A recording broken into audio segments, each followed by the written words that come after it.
We are out at Mainland Cycles doing the Kawasaki demo day, and it is cold. First up on my list, I've got a Z900, the Naked Super Sport. It's a bike I've ridden before and have always enjoyed, but I want to get my thoughts down on video for you guys, so stay tuned. I'll give you my first impressions of the Z900.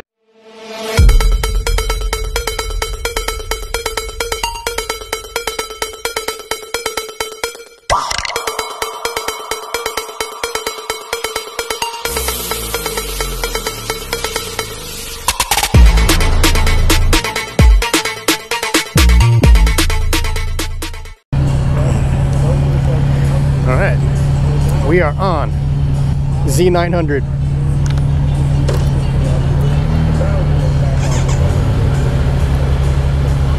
Alright, this bike has different modes. Right now it's in sport mode. If for any reason you like a lesser aggressive mode, you hold that mode button down for 3 seconds. There it goes to road. If you want to go back up, hold it up for 3 seconds and it goes back to sport. Okay. Nope, I'm good. Thank you. Z900. Let's go ZX6R. Henshaw 650.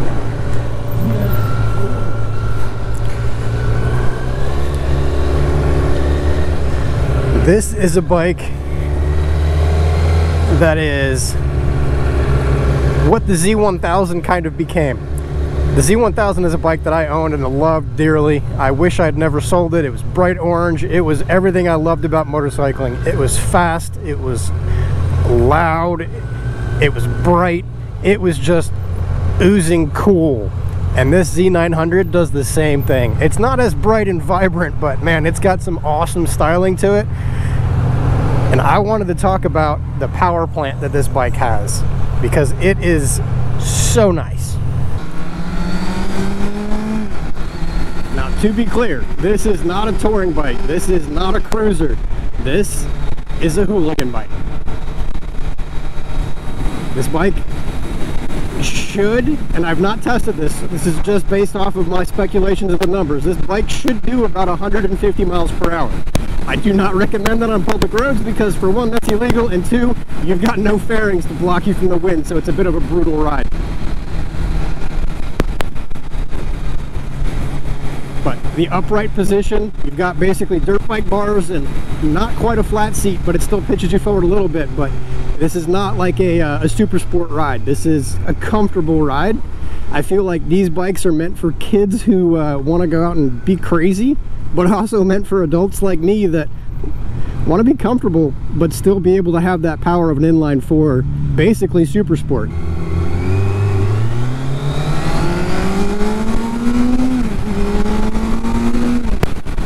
Oh, but it's so much fun. So they've made some changes over the years. There's a lot of things that have stayed the same, but they've made some minor changes, like the dash, for example, this nice TFT screen. Everybody seems to be going to the TFTs, but I like this because it's smaller. It's about a 4-inch screen. Some of the screens you're looking at are like 6 inches, and it's like the size of a cell phone or bigger. I like this small dash because it fits the console area. It's not bad looking by any means. Now what it does do is it prevents you from putting a cell phone mount on your bars or on your steering stem that a lot of people are doing these days with like the quad locks and ram mounts. So you'd have to use like a mirror mount or a brake reservoir mount if you want to put your phone up here too.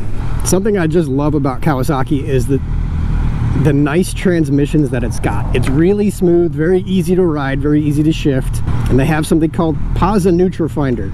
It's very easy to find neutral when you're at a stoplight. You can get a larger windscreen for it aftermarket, something that pushes the air up over you just a little bit more if you don't like that wind hitting you in the chest. There are separate modes for this bike that you can change on the fly.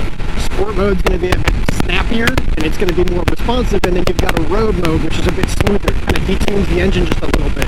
Not only do I use these videos to talk about my impressions of the bikes, but I also like to do these demo rides so that I can figure out which bike I want to buy next.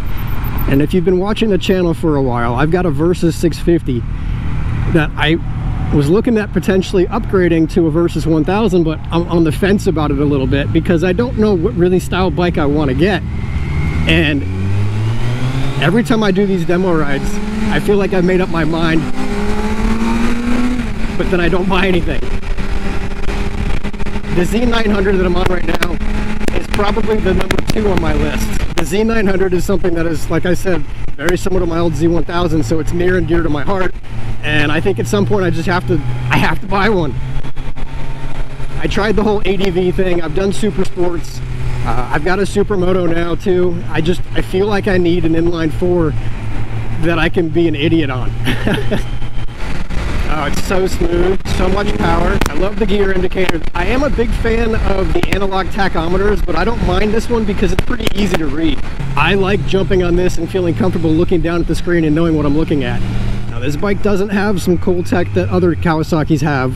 There's no electronic suspension, there's no special lean angle sensors or anything like that. This is a fairly basic bike, but it does have ABS. Looks like they're still running the Showa forks that are single function. You've got compression adjustment on one side and rebound on the other. So not fully adjustable, but you don't really need that unless you're going to the racetrack. I do like to say whether or not a bike feels like it wants to wheelie. This bike is begging to be wheelied. I feel like it can be treated like a BMX bike almost. It's so nimble. If you have ever had a Z1000 of any generation and you like the Z900, let me know what you think. Or if you had one and you think that they changed it too much and it's no longer the same heritage, I'm curious to know your thoughts on that too. Why you think you don't like it anymore. I like to come out here and I like to ride these bikes and tell you what my thoughts are on little nitpicky things that other influencers may or may not want to talk about because they've got some type of brand deal or partnership with somebody. I do this on my own. I don't have any contract with anybody or partnership with a dealership or manufacturer. I love Kawasaki's, so I guess I am a bit biased in that, but I love them for a good reason. I've ridden tons of different kinds of motorcycles and I keep coming back to the Kawasaki for a few things. One, the price is some of the best on the market. They're fairly reliable. People will tell me that they blow up. I don't know why that, because every bike I've owned has had the potential to blow up. The parts availability, the customization ability, those are all very high in Kawasaki bikes. I do think it would be sick if they put the quick shifter on this bike. It's not a very plush ride, but that's because it's supposed to be a somewhat naked super sport. So you're not going to be out here cruising like it would the Versys or the KLR. It's not going to absorb the bumps as well, but it's not jarring me. It's not uncomfortable to ride. I feel like this bike is designed for somebody who wants to have a decent amount of power, but wants usable power that can be done on the public streets. Yes, this could go to the track, this could go to the drag strip, but you don't need all the power of a ZX10. Maybe you want to have more power than a 650. This is a great little middle ground. I think our lead just forgot to turn there. I've done this Kawasaki demo ride a few times over the last couple years, and we've done the same route. So I know that we're not supposed to go this way. Oh man, third gear is where it's at on this bike. It's so smooth. I'm pretty sure you can just power it up in third gear. Who's old enough to remember the YouTube stunt rider, the guy who's selling his services to help people learn how to do wheelies, and he would just go on film and be like, all you gotta do is coming back around to the same turn. I kind of like the fact that we missed that turn. Get to ride some more. I really do like this bike.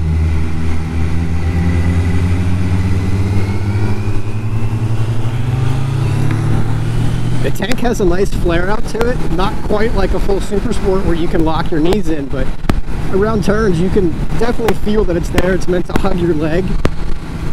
There's no weird things down by the foot pegs. Like I've ridden some bikes, I think it was the Super Tenere, where the shift linkage was touching my foot while I was riding. It was a little strange. This bike doesn't do that. I feel like it's very tight frame, very compact and easy.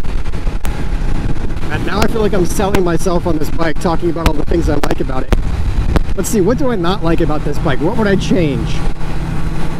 I'm not a huge fan of the mirrors. I think I'd go with the bar end mirrors if I were to get one of these again. It's not that they're bad, they're really high up. The exhaust note is okay. It sounds like it wants to scream some more. My guess is it's got a valve inside the silencer. a butterfly valve that is. So if you were to take this off, do an aftermarket exhaust, I think it would roar more than scream. Very lightweight feeling. I feel like the bars are like the perfect width for my shoulders right now too. For frame of reference as well, I don't know that I talk about this often. I'm 6 feet tall, I've got about a 32-inch inseam. Here's the turn that we missed. I feel like if you own this bike, you have to have that charisma, that like attitude that comes with it. This is not a subtle bike. This is something that has a lot of flair to it, something that, like I said, it oozes like aggressive looks and feel. As always, I gotta thank Kawasaki for coming out on these demo rides, man. It is great. It allows the public to just get a feel for the bikes that they have. A lot of dealerships don't do demo rides, so it's awesome that Mainland Cycles in Lamarck, Texas sets this up with Kawasaki, and they come out and do this like once or twice a year. Highly recommend getting involved with that. And the best way to do that is you follow your local dealerships on Facebook and other social media, because they always post about this kind of stuff. That way you can know what's going on. I missed that. Thanks for the extended ride. Got it.